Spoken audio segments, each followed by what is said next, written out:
ஏங்க டீயை நல்லா போடுங்க. எப்படி போடுறேன்னு மட்டும் பாருமா.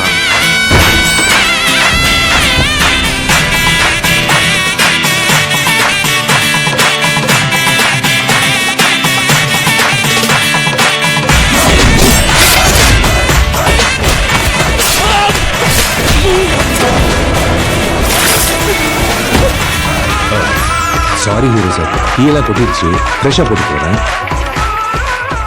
Excuse me. புருஷனாக இருக்கிறது முக்கியம் இல்லை, புருஷன் பொறுமையாக இருக்கிறது முக்கியம். God bless you. நீங்க ஏன் சார் கிச்சன் பக்கம் போனீங்க? பாருங்க தக்காளி சார் தெரிச்சிருக்கு.